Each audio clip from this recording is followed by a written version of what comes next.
So welcome, Gina. You. Let's have a Oh, discussion. I look forward to yeah, this. let's do it.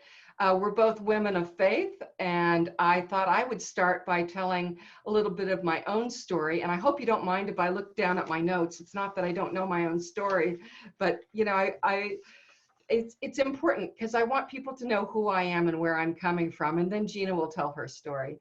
So I was brought up in a wonderful, devout Christian home. My parents are happily married for 60 years and counting. And of course, being a good, rule following, goody two shoes kind of Christian girl, I wanted to do everything right. And it wasn't hard for me because I loved the Lord.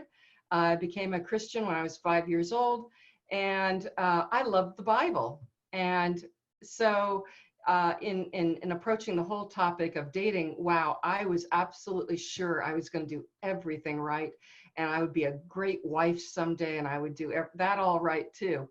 And so I went off to Wheaton College and got my degree in Bible and Christian education. And lo and behold, I met and married a guy who I met in my church's singles group.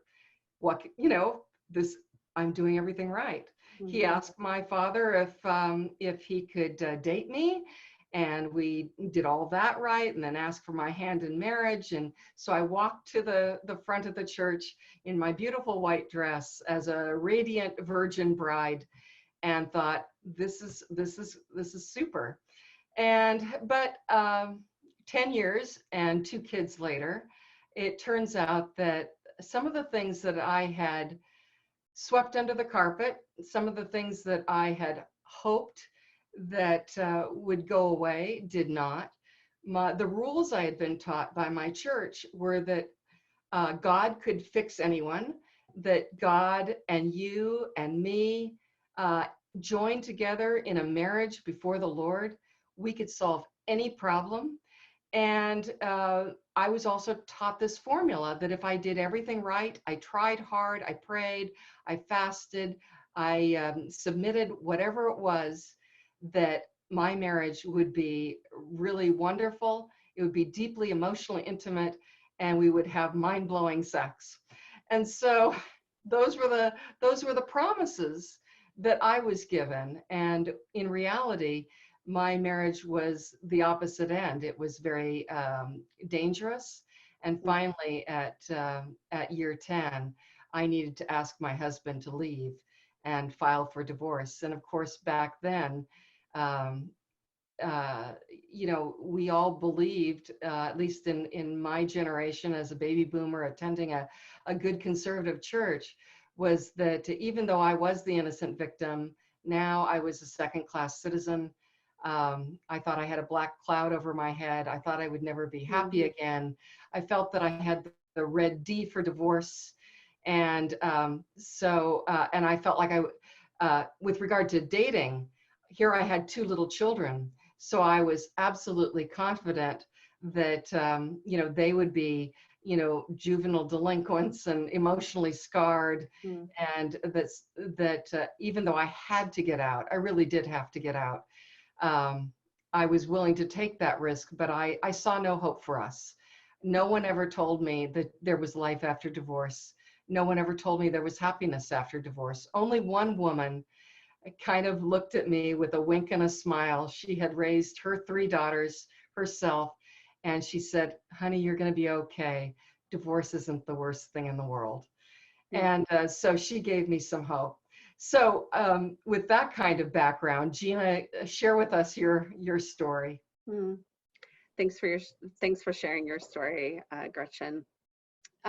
Similar to you, I mean, I was raised in a Christian family with many years of marriage that my parents had. One time I counted the years of marriage of my 2 grandparents and my husband's 2 grandparents and then our parents. Like, it was over 300 years of marriage total. Like, wow. We made into a legacy of commitment and strong family values and Christian faith. So I was brought up, looking for a young Christian man. A spiritual leader is what I remember being taught. I was brought up in the purity movement that happened in the 80s and 90s, went to youth group, church every Sunday, went to a Christian college. I went to Taylor University. I didn't realize that's in Indiana, close to. Right. Our rivals. Right. And then when I graduated from college, my family had moved to Austin, Texas, and we had never lived in Austin before. So Austin became home, and I was kind of, that new grad that didn't have a job yet, needed a car, needed to figure out life. But I started going to my parents' church, and that is where I met the man that became my husband. And pretty quickly, started dating him. We were both, singles in the church, and a lot of other people wanted to see us married as well. It turned out he was the son of the senior pastor. So, when you're a family of a pastor or family member of a pastor, everyone is well known. People know who you are. So I quickly was identified as his girlfriend. We had an open invitation to our wedding. Over 400 people attended.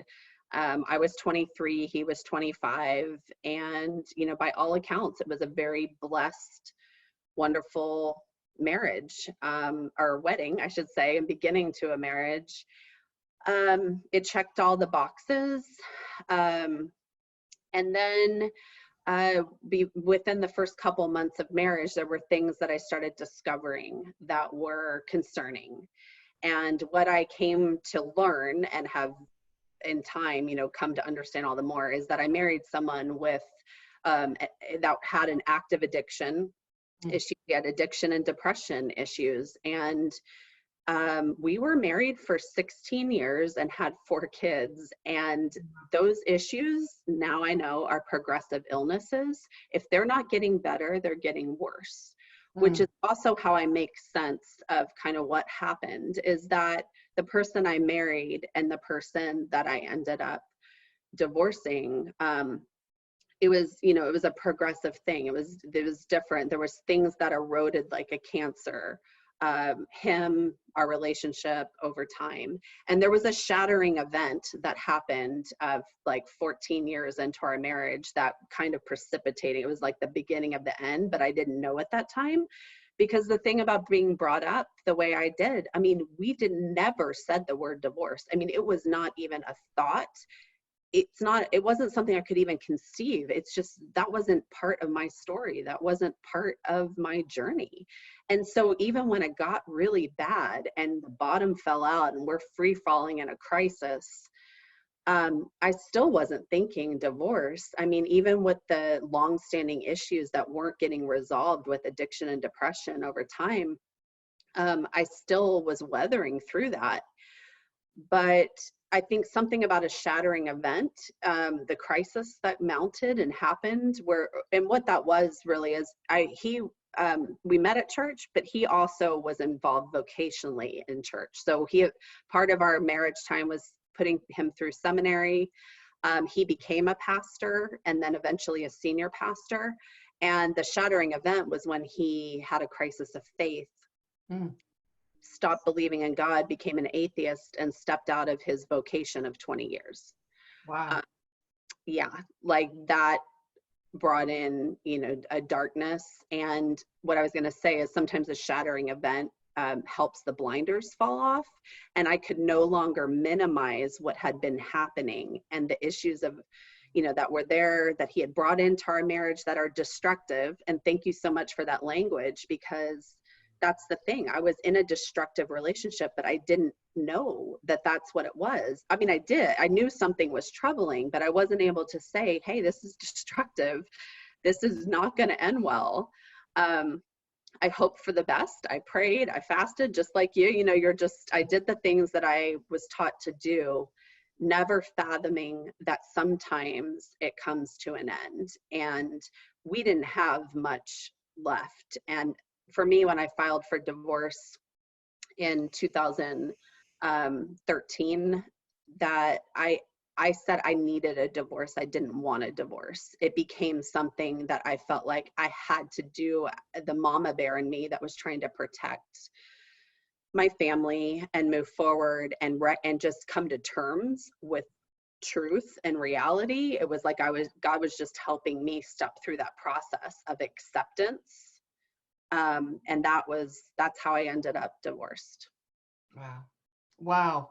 That is a powerful, powerful story. And I love how you put that into words, because telling your story, we all have problems telling our story. And you just expressed that so well. Just that, that event. And for many people, there is an event like that. Mm-hmm. Let's jump into the whole issue of dating. And I want to just give, 1 minute on how my story is a little bit bizarre. So I want to first of all say that I'm going to tell a little bit about my direction, the direction I went in dating. But for goodness sake, do not take my story as being, the next hot fad in Christian dating, because I did something really unusual, and I don't recommend this to everyone. And I do recommend that you listen to your own heart and do what you think is best for you and your family. But in my case, my divorce took a very long time. And I kind of was raised, I live very close to my parents. And so they really had a lot to say about my life, which, you do have to get away from that later on in life. But my father said, really, maybe you shouldn't be dating if you're still legally married. And my divorce was a very hostile divorce. It was took 10 years. And so I didn't, my marriage wasn't ended. We bifurcated our divorce, but my marriage wasn't ended until 2 years after I filed.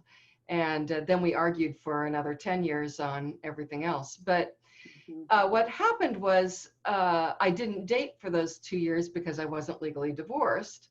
And during that 2-year time, I really felt like the Lord was calling me not to date at all until my youngest child went off to college. And you have to understand that my youngest child was only 4 years old. So I realized that what that meant was I probably wasn't going to date for 14, 15 years. So I jokingly told my friends that I'm on the 15-year plan. I'm not going to date until 2010. Anyway, this is something I don't recommend everyone doing, but for me, it felt right. I felt that it was from God. I felt like that was what I wanted to do. And I really felt that I didn't want to make my children's life more complex by bringing another adult into their life. Now, fortunately, I also, during those 15 years, never really met anyone who I was even tempted to marry. So I think it all worked out pretty well. But I just want to warn everyone that that's how I jumped into the dating world in my 50s, 15 years later, after I'd already raised my children and they were up and out. Gina, tell us your philosophy of dating and what you chose to do. Right. Well, and this is the beauty of conversations like this, is every story is different, and hopefully we can help others as they're trying to navigate what's right for them. Right. So, yeah, a couple things on that. First of all, I realized after I went through divorce, well, I should say as I was walking through the divorce process, I went to Divorce Care, which is a 13-week program that runs in churches normally, but it's for anyone. And I found a program where my kids went to the kids program, and I went for 13 weeks in a row. That was really helpful. They encouraged, as we walk through that process, that we don't date the first year. And I heard that advice. One thing I realized is that my longings for love and marriage and family had not changed. Like, even though I was walking through a divorce, it was like, this has always been what I've wanted. And that hasn't changed. I also, in time, and within, that first year or two, started realizing I deserve love and family and commitment and all those things. And one of my core values that I live out of is connection. Like, I am just wired for connection. Being a mom with 4 young children, I also have felt very outnumbered, It's uh, and hungry for adult connection. It was a very like lonely experience, but also feeling just kind of lost of like losing that partner in life. I felt the loss of that. Like, that is a huge loss to a family. Um, and so all of those things taken into consideration, I think I just felt open, but I also felt cautious. And honestly, I felt asexual for the first like year. And I was separated for a year before filing for divorce, because again, I was fighting for my marriage. Like, I was resisting that answer. And like I said, I had to go through a process of acceptance that this was going to be part of my story and I wasn't getting the outcome I wanted. But for that year of like, in the intensity of separation and getting ready to file for divorce, I mean, I felt very asexual. I watched a lot of HGTV, I fell in love with beer, like 1 beer a night and HGTV. That was my reprieve. So after going through divorce care, and then spending a little more time to just single, I think I just found myself preparing for like, yeah, I felt more and more single, and probably the more single I became, the more open I was to dating. Well, so tell us, when you jumped out in there, what were you looking for? And how did you weed out the undesirables? And I'm assuming you did some online dating. I don't really know. Give us an overview of what you've done. Right. Well, in preparation for this talk with you, it is interesting how the stories start coming back. And I was like, oh, I remember my journey. So there was someone in the divorce care group, which they told us not to date each other when we were going through it. But there was a guy that I found out we ended up working in the same business complex, even though we lived on 2 different sides of town, which was kind of this weird thing to discover as we were connecting in this support group. And then it's like, oh my gosh, we work. And in the business complex, there was a coffee shop. So what happened, he was kind of the first person that I started connecting with, single woman, single man. And we had that shared experience of, we were both walking through this process and both became divorced at the same time. But I remember one day him, walking up to meet me, and just those feelings of attraction that I hadn't felt in a long time. And I was a very faithful, committed wife. Like, I had eyes for one man, and so to feel attraction for someone else, it was like, oh, wow, what's this feeling? And where the heart rate is going. And then you walk away and you're like, oh my gosh, like, I want to see him again. So we continued in a friendship. We'd never dated each other, but we started talking about our dating experiences. I think because I married at 23 and I had been brought up in a pretty sheltered, I would say, environment, I had a lot to learn as far as dating. And I was born a very trusting and naive person. And that's something, I can get hard on myself for that. But the truth is that there's a beauty in that too. It's just been a rude awakening in the world, that I want to believe that people are operating from some of the same values I am, and they're not always. And so I kind of had this sense early on of, I have a lot to learn. And I have that personality that wants to put myself out there. And I know that I'm going to have to learn through trial and error and experience. Like, I can read as many books, people can tell me their advice, but I'm going to have to experience things. And so shortly after, starting to do coffee dates with my friend, I remember being at my cousin's wedding, and the musician on stage and I started chatting during a break. And then from stage, he was like, and I'm like, okay, and I like that attention. I started, as one of my friends said, you have to get your sexy back. Like, I just started like feeling a groove of like, okay, like I've got it. Because the thing about going through divorce too is it's so brutal. Like it takes a toll on you. And I needed that. I needed to be reminded of my beauty and my, not just physically, but the fact that I have a lot to offer. And just because I offered it to somebody that couldn't reciprocate doesn't mean that, that I didn't have it. And I have a lot Let me to give. stop you for just a second there, because what you said just there, people should just rewind this video, because we're not what our exes claimed we were or accused us of being. We really are great people. Yeah.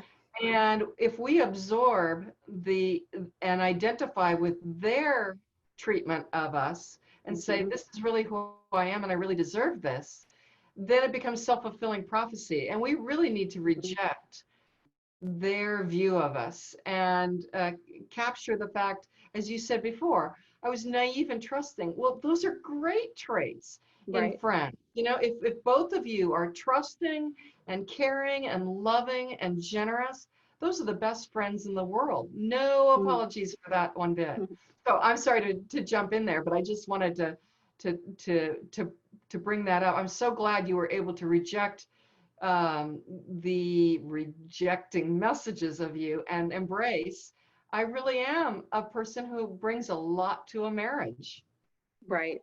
Well, and I was doing work behind the scenes. I mean, I went to individual therapy, group therapy, 12-step groups, and that's continued to this day. I mean, that cataclysmic shattering event helped me step into a place of, of self-care and growth that I hadn't stepped into that prior to that time in my life. And so it's been this journey of self-discovery, and you're right, like finding who am I and where is my worth. And you're right, like I'd been told a lot of things, and I think I'd been kept small in different ways, from my upbringing and beyond.